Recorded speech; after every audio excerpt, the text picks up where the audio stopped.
Welcome to Our Girl Relationships. We talk about the problems people face in their day-to-day lives. Let's start with the video. I met my boyfriend David on an online dating app 4 years ago. He had just moved to the USA for college and had joined the dating app I was on to make friends and to find himself a guide to show him around the city. David and I were very different from the get-go.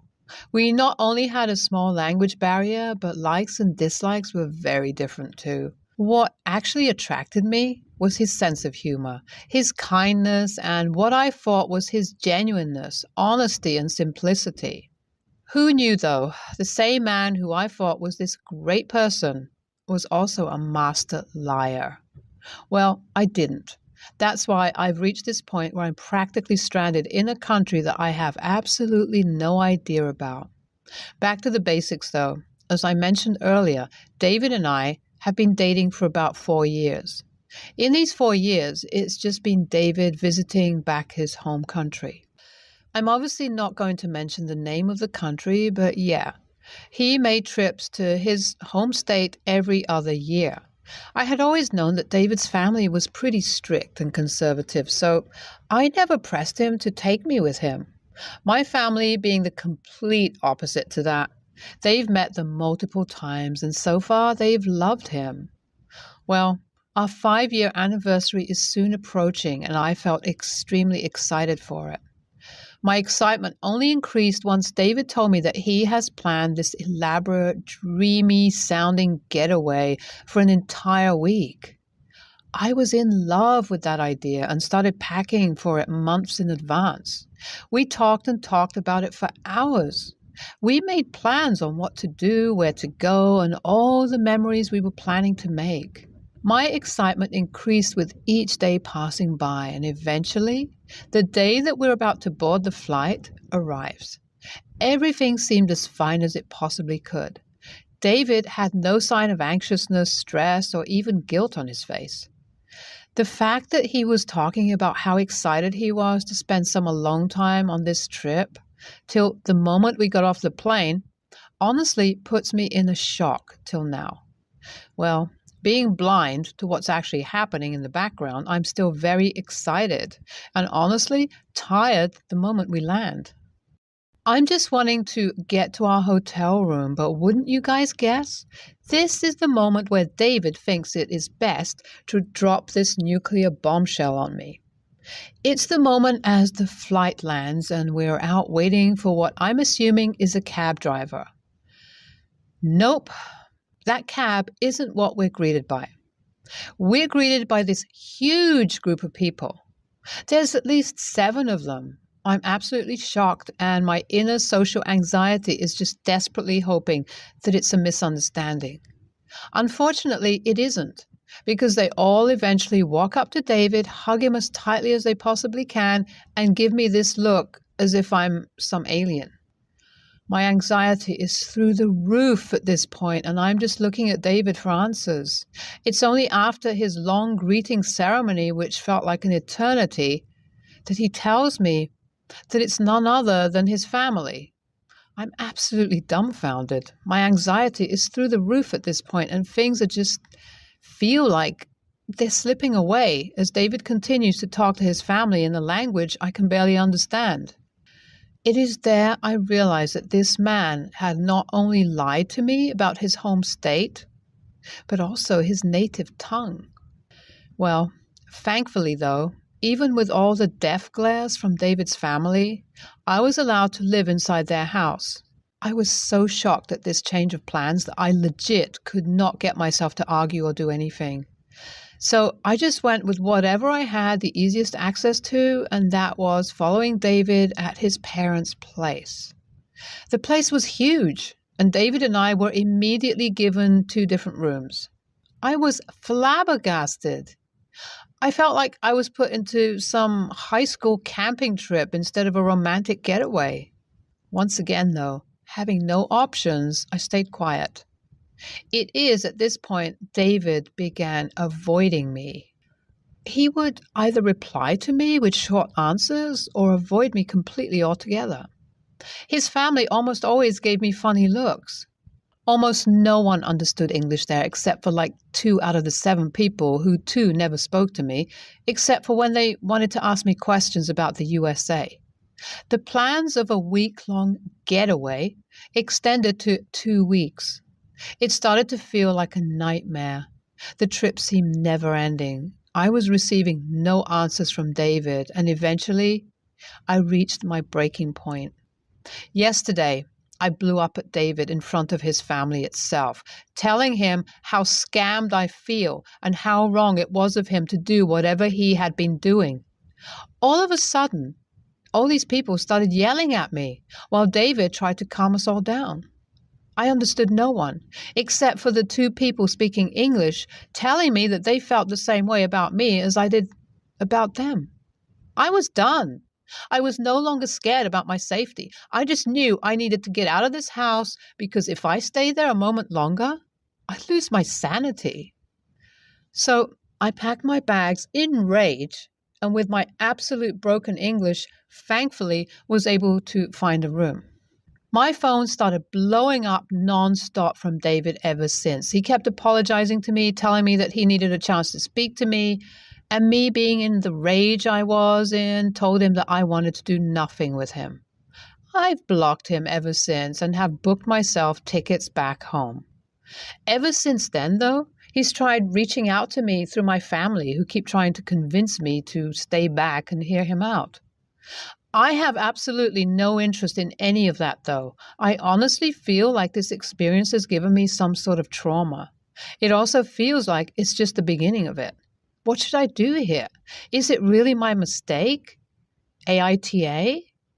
There's not a lot to update currently, but I finally landed back home, and calling this a bliss would really be an understatement because I'm finally feeling like I fit in. I've spent the past week working from home while staying with a friend of mine as I feel too drained to go outside the house. David has not stopped attempting to contact me through my family and our mutual friends under the pretext that we've just had a misunderstanding and I refuse to talk to him because of that. It's all starting to piss me off now and is putting me in shock. This man has absolutely no accountability. Even with his attempts to reconcile, I can't get myself to lend my hand out because I just feel like I can't trust him anymore, and no amount of explanation will ever do it for me. Even his attempts have started to feel fake to me. It's like even though I don't have the answers as to why he did what he did, I can't get myself to accept it. It's sort of all starting to weigh on me and make me feel guilty because after all, we've been together for such a long time. Am I really wrong for feeling this way? I finally decided to unblock David's contact and meet him up because my family wouldn't stop pressuring me over it all, even after I told them about everything that happened. To them, this all just seems like a misunderstanding and a bunch of miscalculations from David's end, and honestly, I don't blame them either because if I heard this story second-handed and didn't see David's family and their absolute dislike towards me, I'd also try to chalk everything up to a misunderstanding, stemming through to the fact that David trying to do something nice. That's not the case, though. I've seen it and endured everything first-handedly and knew there was something way darker and malicious behind David's plan, and it was confirmed to me when we met. David confessed to me upon our meeting that the only reason he had lied to me and told me the wrong things about his family was, and the country he belonged to, because he apparently wanted to protect his family's identity initially. Then, when things started to get serious between the two of us, he knew he didn't want to confess the truth and lose me.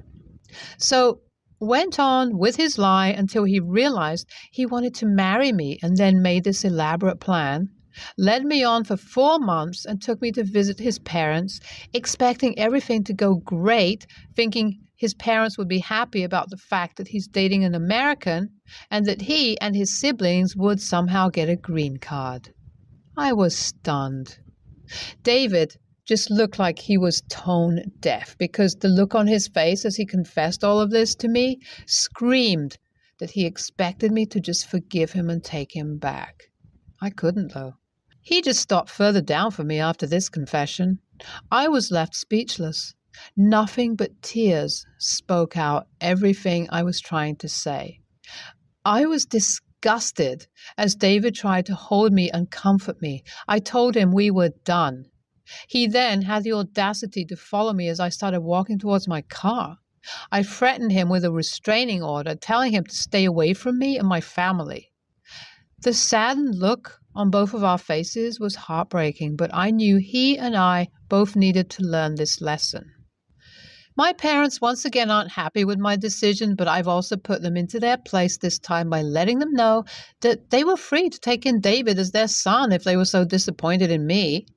I guess my rage told him exactly how angry I was because they've left me alone ever since about the situation. I moved out of the apartment David and I used to share today. David moved out of the apartment and back to his home country long ago because apparently he had nothing to lose. From what our mutual friends had told me, he had his job and position transferred back to his home country and was planning to explore. Well, that was yet another one of his horrible lies, as it didn't take him longer than a month to update his Facebook status from single to engaged. Yes, the same man who left the USA to explore himself got engaged. I suspect it's some girl his parents found for him, I'm not sure.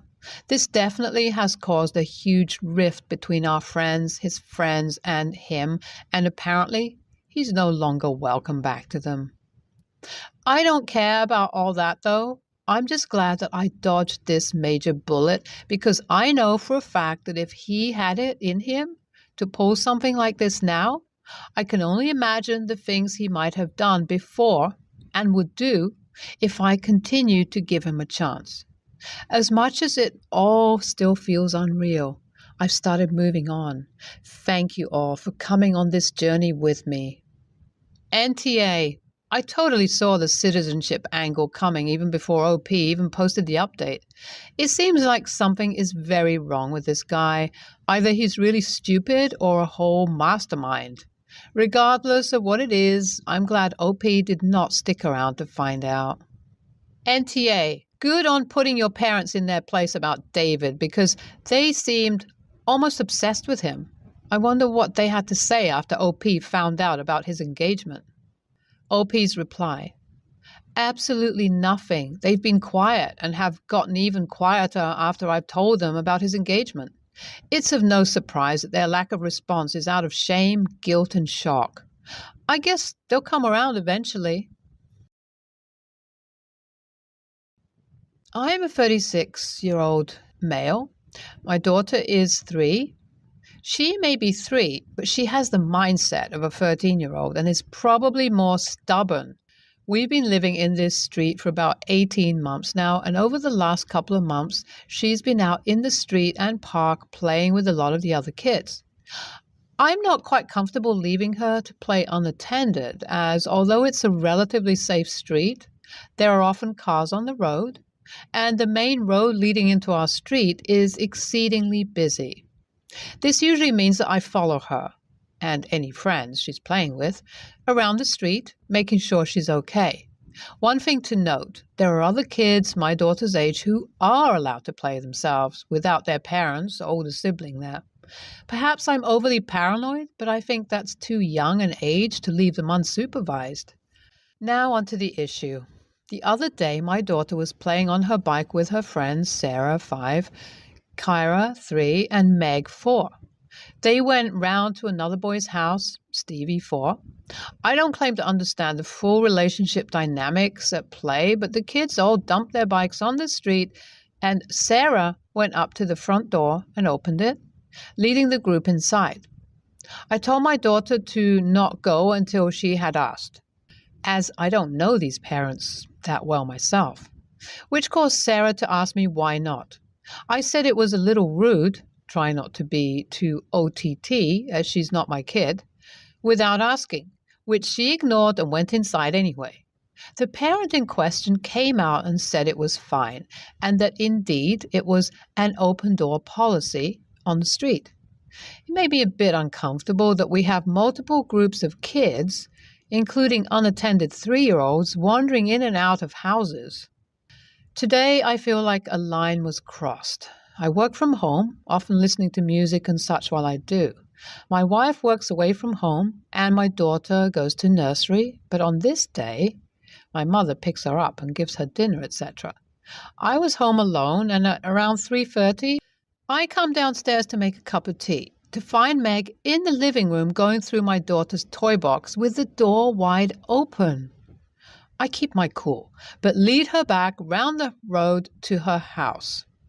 Her mom answers when I knock, and I explain what happened. She tries to laugh it off as happened in the previous encounter, but I say that I'm not okay with it and that I think it's unsafe for everyone involved. She says that I just don't get it because I'm one of the newer parents and that I wasn't to worry.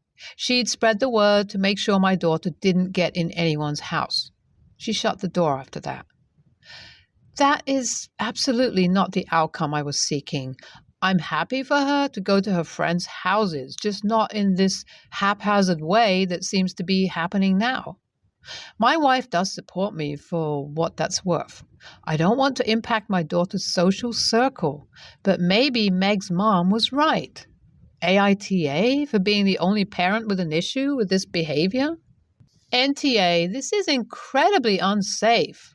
Most children aren't abused by random evil strangers, but by acquaintances or family. You don't know who is in these people's homes. NTA, especially in this day and age, you don't want to find yourself as a man alone with somebody else's child. Too many things you may be accused of. That's beside the point of it, just being weird to randomly walk into the house of people you know without them being there. You were upstairs, after all. What does this teach those kids? And then there's the risk of people thinking kids are away, let's do a couple workout together, to suddenly be facing your neighbor's kid in whatever spot you decided was sufficiently horizontal. This is about my oldest sister, Beth, 43 female. She's the oldest in our family, and I, 32 female, am the youngest. 10 years ago, I learned I was pregnant for the first time. It was a little unexpected, but my husband and I were so excited, and we told our families. Beth was a mom of 2 at the time. 2 days after my first US, I started bleeding heavily. Ended up passing out and discovered I had lost the baby. I called and told my family. My parents and siblings decided to come and see me. While I was on the phone with Beth, she told me she was pregnant and wanted to tell everyone to make the bad news easier. And would I prefer for her to wait until they had left the hospital, or would I like her to say it there? I told her I would appreciate her waiting until they weren't in my room. Even after asking me herself, she showed up and announced to the family around my hospital bed and made a big deal out of hugging every person there in celebration.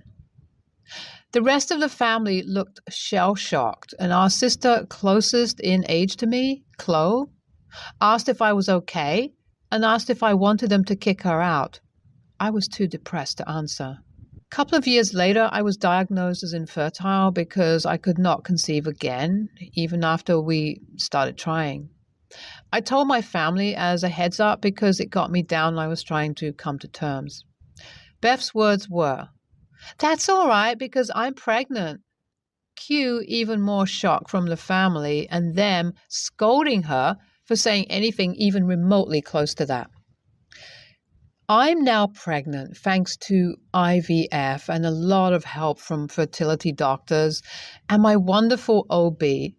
We kept quiet on our journey with IVF. Our families knew we planned to pursue it, but we didn't give regular updates in case it failed and waited until we got the positive pregnancy test to confirm. Babies were safe and still alive after my first scan, and we decided that was the time for us. During a regular family dinner, we made the announcement. Nobody knew it was coming, but during the announcement, Beth jumps in and says she believes she could be pregnant again. She wasn't, and wanted everyone to know. Chloe, my sister-in-law, brother's wife, and brother-in-law, other brother's husband, are throwing my shower. I told them I didn't want to invite Beth, that I feared she would try to turn it into her celebration or make some insensitive comments. They all understood and said they agreed. Beth found out I was having a shower and tried to find out info. She was told that info was not being given out. Then she tried to corner Chloe, who told her that she, sister-in-law and brother-in-law, had decided not to invite her, Beth, since she seemed to be unable to be compassionate to me or let me have a moment after a decade of struggling to have a baby. Beth then approached me and I told her I didn't want her there. She told me she's my sister and I'm being childish and petty about it. Her husband then called me and said I was punishing Beth for having kids easily when I couldn't. AITA? NTA.